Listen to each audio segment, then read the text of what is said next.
Peruvian government has issued a 48-hour ultimatum to the private health system to provide support given the health crisis sparked by the coronavirus pandemic, or it will proceed to take over facilities. A blackout has been reported in 4 departments along Colombia's Caribbean coast.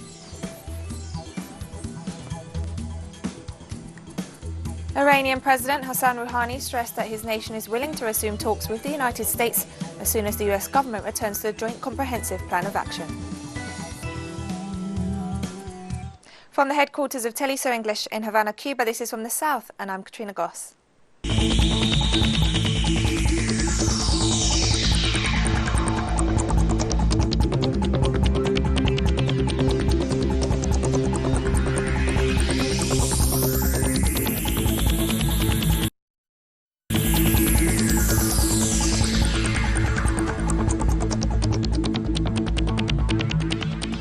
The Peruvian government has issued a 48-hour ultimatum to the private health system to provide support given the health crisis sparked by the coronavirus pandemic, or it will proceed to take over facilities in line with the Constitution. President Martin Vizcarra informed that the Ministry of Health has been negotiating with private clinics for days to establish a reasonable payment for the use of their facilities. The President highlighted that the government made an appropriate offer to the private sector, but this was refused. Thus, the 48-hour ultimatum was issued for the private sector to cooperate to tackle the health crisis, or the state will take over facilities under Article 70 of the Constitution. Peru is the second hardest hit country in Latin America by the novel coronavirus, with more than 264,000 confirmed cases. We are going to wait 48 hours for both sides to reach an agreement, and we hope this will be possible. If not, considering health and human life and taking into account the first article of the Constitution, we will apply Article number 70 of our Constitution.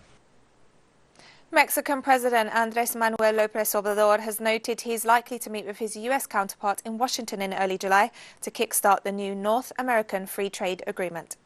Es muy probable que It is very likely that I will go to Washington and meet with President Trump, and it will be soon. We are just waiting to define the character of the meeting. We want the Prime Minister of Canada, Justin Trudeau, to also participate. The meeting will be held on the occasion of the beginning of the NAFTA agreement.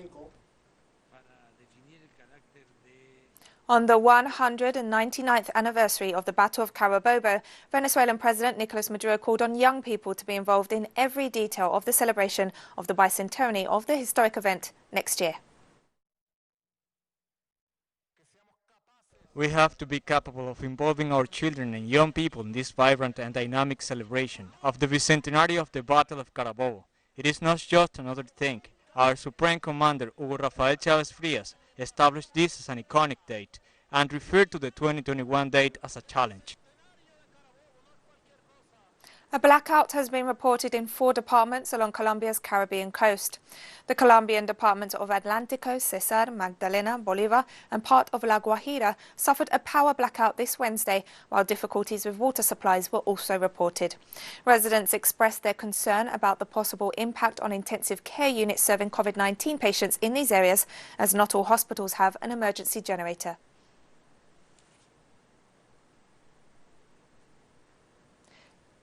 People in the Dominican Republic are expressing concern about a weather phenomenon that has resulted in a cloud of Sahara dust covering the island.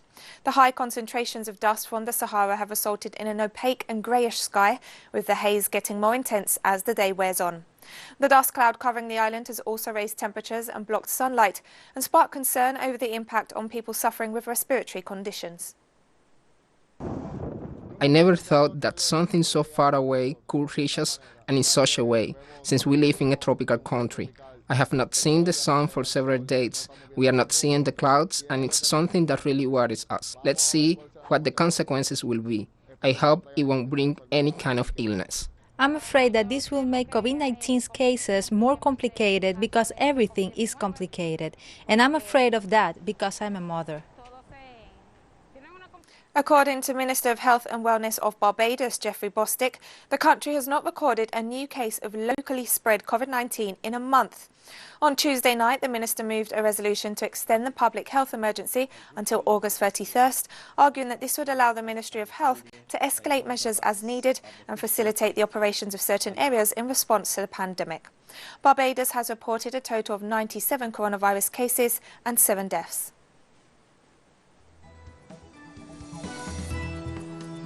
And we're taking a very short break now, but we'll be right back with more, so don't go away.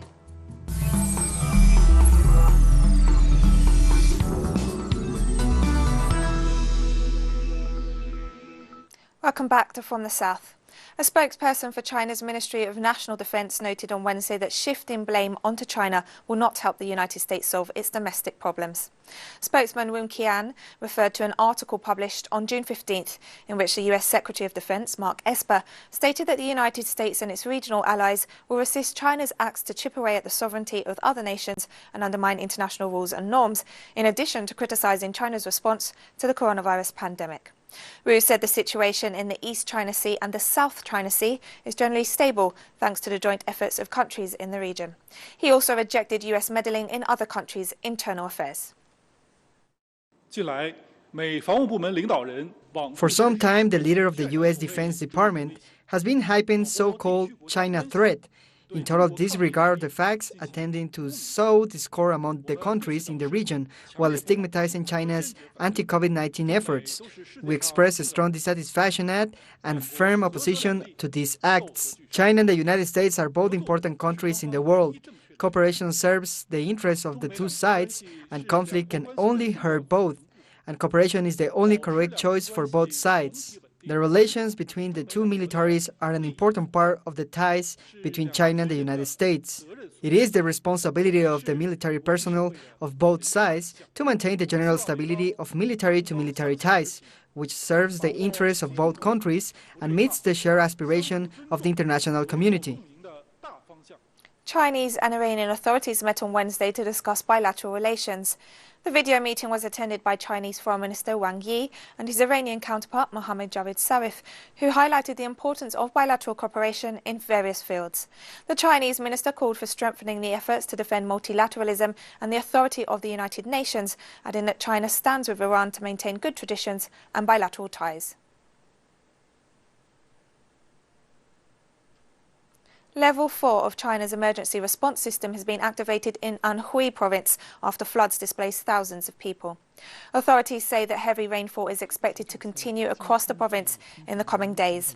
Meanwhile, at least 3 people were killed and more than 15,000 have been evacuated in nearby Gushul province, where authorities activated Level 2 of the emergency response system.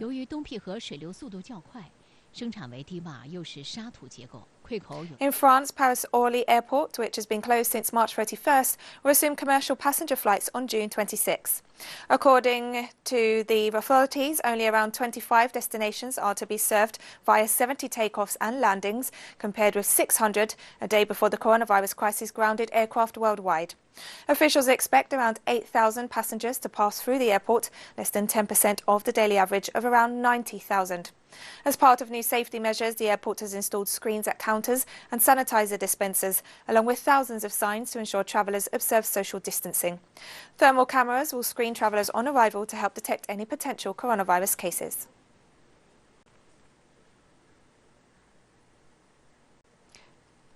Belgian Prime Minister Sophie Wilmès has warned that the country is not safe from a resurgence of COVID-19 cases and criticised festive gatherings that took place over the weekend in Brussels. I would like to talk about the big festive gatherings, for example demonstrations such as the held of Flagley Square on Saturday, whose images continue to circulate on social networks. The people who attended took the risk, directly or indirectly, of jeopardizing months of collective efforts.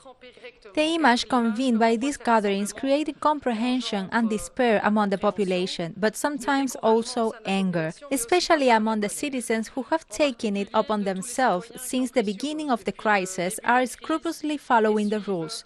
I should remind you that we are still not safe from a rebound of the pandemic. You only have to look at its evolution and in other countries of the world, some even very close to us, to be very convinced of this. Russian President Vladimir Putin has said the world owes the Soviet Union a debt of gratitude for its contribution to the defeat of Nazi Germany in World War II. The president made the comments at the beginning of the massive military parade in Moscow this Wednesday to mark the 75th anniversary of the Soviet Union's victory over Nazi Germany. Around 27 million Soviet soldiers and citizens were killed in World War II. Russia was forced to postpone the traditional May 9th Victory Day celebrations due to the coronavirus pandemic. This year's parade featured some 14,000 troops from 13 countries, as well as military equipment from the time and the latest military hardware showing Russia's fighting capabilities.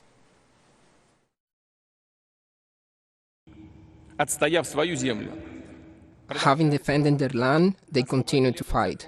They freed European states from the invaders, put an end to the terrible tragedy of the Holocaust, saved the German people from Nazism, from its deadly ideology, and it is impossible to even imagine what the world would be if the Red Army hadn't come to defend it. Our duty is to keep this in mind. Remember that the main burden of the fight against Nazism fell on the Soviet people. And on the occasion of the parade in Moscow this Wednesday to mark Victory Day, we offer a brief context of the historic events leading to the defeat of Nazi Germany. During the Second World War, from 1935 to 1945, millions of people were killed and all of Europe was in ruins after the Hitler-led German army continued to invade and fight the Allied army. The Soviet Union entered the battlefield to fight the Nazis when they took action against Russian territory. The Red Army had won battles against the forces of the Eastern German Front, making the Nazi forces retreat to the capital. Berlin would be, on several fronts, the center of the attacks. On April 16, 1945, the Soviet troops launched a strategic operation in Berlin. About 464,000 Red Army soldiers participated in that attack, until May 2nd, when the German army surrendered. An approximate of 27 million Russians died during the Second World War. This means that every Russian family lost at least one member. The Battle of Berlin did not only mean the triumph against the Nazis, but also the military defeat of fascism that existed in the region. This triumph is commemorated as Victory Day, where the Russian people go out to the streets to celebrate, with the particularity this year of the measures taken due to the COVID-19 pandemic. Este triunfo es conmemorado como el Día de la Victoria, donde el pueblo ruso sale a las calles a celebrar. The president of Kosovo, Hashim Taichi, was indicted on 10 counts of war crimes on Wednesday at a special court in the Netherlands. The charges relate to the president's role during the conflict of the 1990s. Wartime intelligence chief and former parliamentary speaker Kadri Faseli is also accused of war crimes by specialist prosecutors before the Kosovo Specialist Chambers at the International Criminal Court in The Hague. Prosecutors have stressed that the president and former intelligence chief and other charged suspects are criminally responsible for nearly 100 murders. The accused are also facing other charges such as enforced disappearance of persons, persecution and torture. The charges will now be put before a pre-judged trial at the KSC for a decision to confirm them.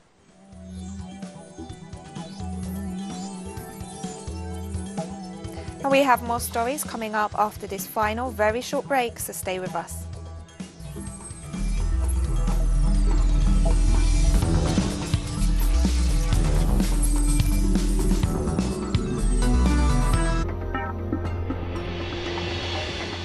Wednesday in the Palestinian city of Gaza to protest Israel's annexation plans in the occupied West Bank.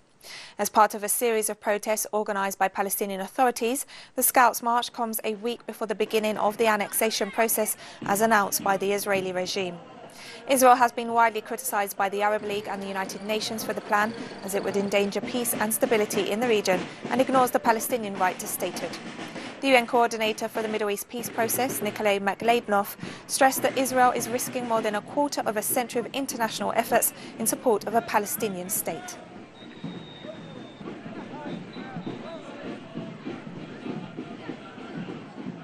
Iranian President Hassan Rouhani stressed on Wednesday that his nation is willing to resume talks with the United States as soon as the US government returns to the Joint Comprehensive Plan of Action, also known as the Iran nuclear deal. President Rouhani also called for the US to apologize to the Iranian people and noted that new talks would be subject to a US commitment to UN regulations and the reparation of damages. The statements came after US officials urged Iran to resume diplomatic talks before the 2020 presidential election in the United States.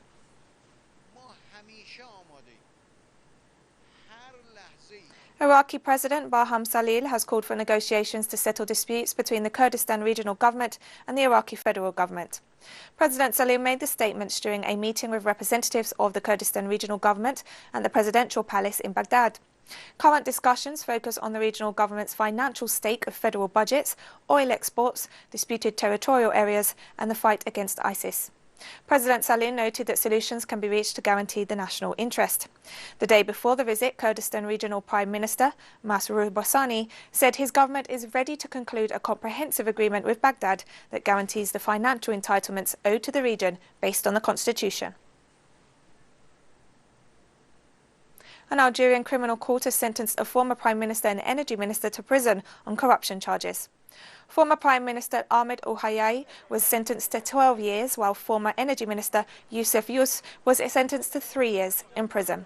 The verdict was the second against Ouhayahi, who has already been sentenced to 15 years in another corruption case in December.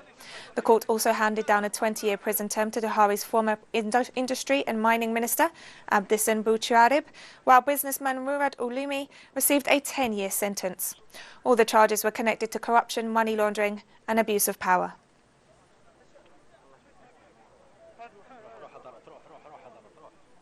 Lebanese health authorities offered an update on COVID-19 figures on Wednesday, reporting 22 new cases. 15 of the new coronavirus cases were locally transmitted and 7 were imported. Health authorities also noted that over 1,700 PCR tests have been carried out in the last 24 hours and over 1,000 patients have recovered from the virus. The total number of confirmed cases in Lebanon stands at over 1,600, while the death toll is 33.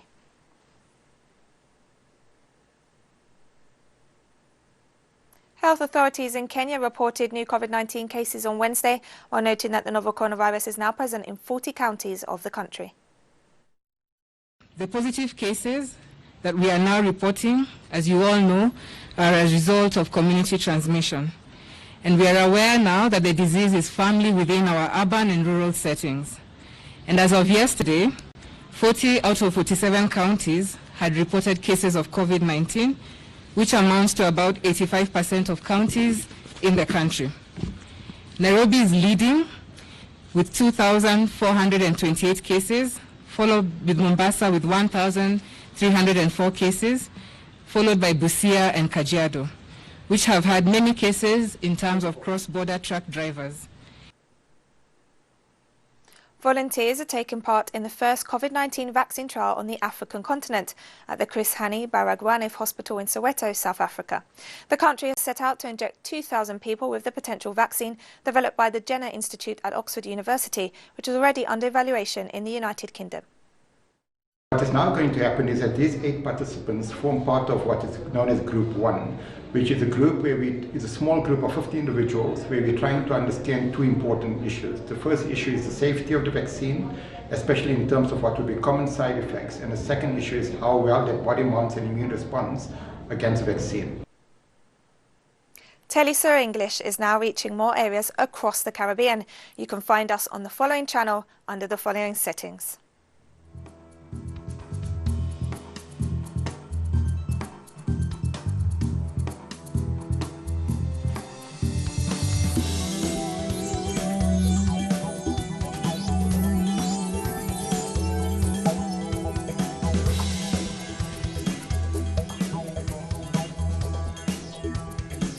And we've come to the end of this news brief, but we finish with images of the fireworks display that lit up the night sky in Moscow this Wednesday as part of the celebrations to mark Victory Day.